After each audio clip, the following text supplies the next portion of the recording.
mga boss, ito pala yung dahilan niya.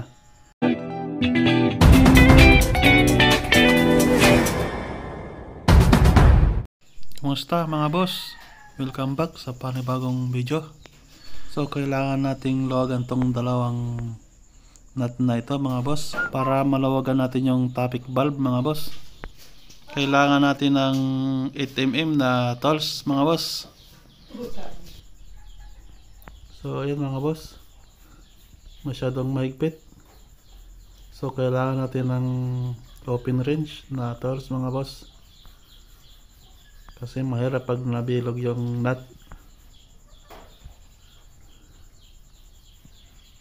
Ayan mga boss, nalawagan na natin. So yung isa pa, ayan mga boss, nalawagan na natin. So para malawagan natin yung topic valve, kailangan natin ng plies mga boss. So yan mga boss, plies. So ginamitan ko ng long nose mga boss.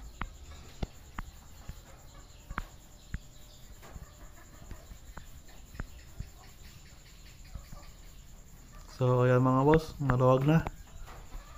So ang susunod natin ay kailangan nyo ng Allen wrench mga boss para matanggal nyo tong tornilyo dito.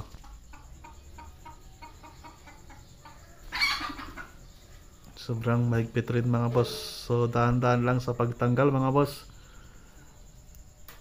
Mahirap pag nalustrid yung tornilyo o kaya yung lagayan mga boss ng thread.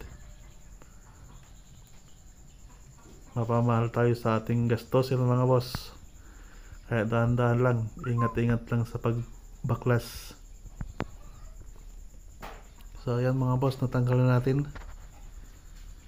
So ang kailangan natin ay panusok dito sa dalawang butas para matanggal natin yung pin mga boss. So ayan, ginamitan ko ng pangtusok mga boss, yung pangtanggal ng valve guide. So ayan mga boss, isa pa. So ayan, natanggal na natin mga boss. So pwede na matatanggal natin yung dyan mga boss, yung rocker arm nya, kasi natanggal na yung pin. Ayan mga boss, so ang kailangan naman nating susunod na tools dito ay yung valve lock removal mga boss.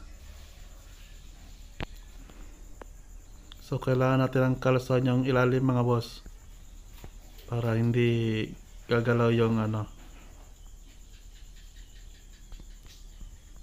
valve. So konting sundot lang mga boss, konting sundot.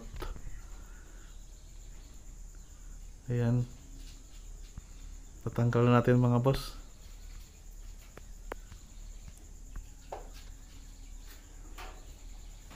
So ganoon lang katali magtanggal mga boss, basta't kompleto ka sa tools.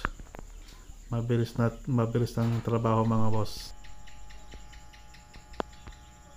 So ayun mga boss, ito pala yung dahilan niya kaya tumatagas na yung langis, malawang na siya.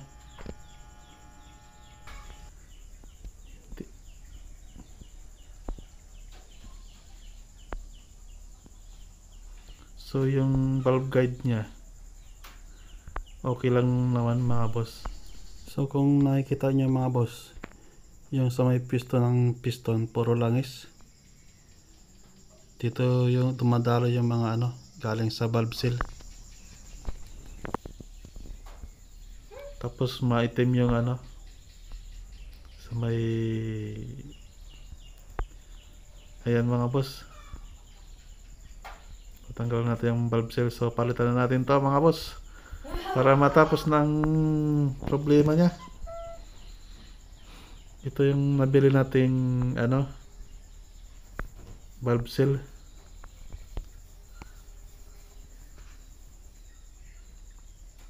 So sa paglagay ng valve seal mga boss, kailangan nyo ng lagyan ng langis para mabilis ikabit.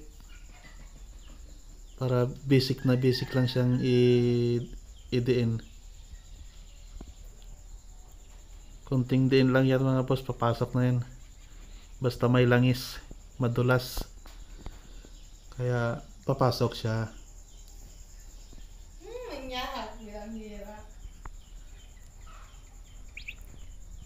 Ayan mga boss, nailagay na natin. Kunting langis lang yan mga boss para mabilis nyo ibalik. So wag nyo palang kalimutan to, yung pinaka washer nya, para hindi tumagas yung langis.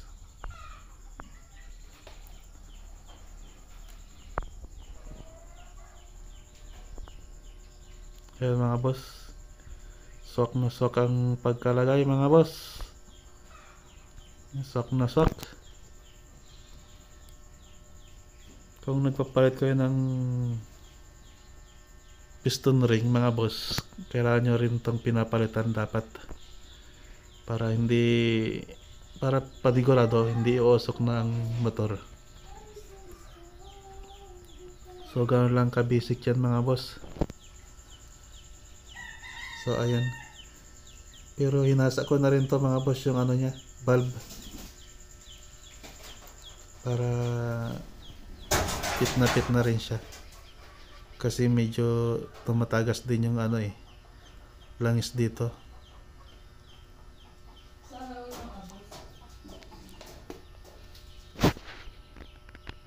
Oh ayan, sok na yung pagkaano niya mga boss, pagkakabit. So kailangan natin nang ibalik yung spring nya tsaka valve lock, para maibalik na natin yung rocker arm.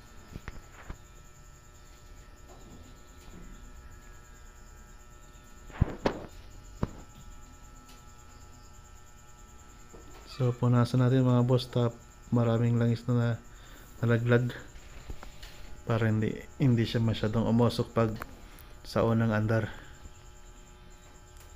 So yan mga boss, naibalik na natin. So sa kabila naman,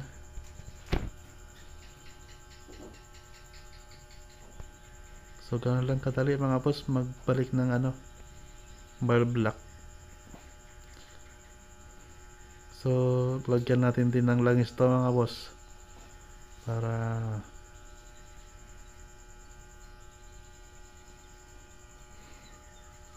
maganda yung may dati na siyang langis pag andar nya.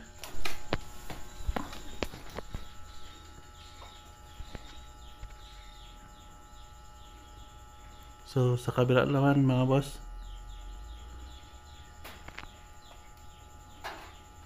lagyan din natin ng langis.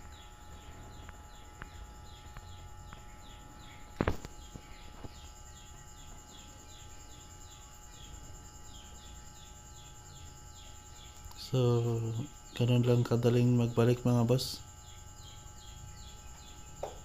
Lagyan din natin para ito mga boss, hindi siya papasok para madulas. Yan, madulas. Ayun na, pumasok ta mga boss. Basta madulas yan mga boss, papasok yan. So ibalik na natin yung lock nya sa pin. Hindi ko lang kung anong tawag dito, basta yung lock sa pin.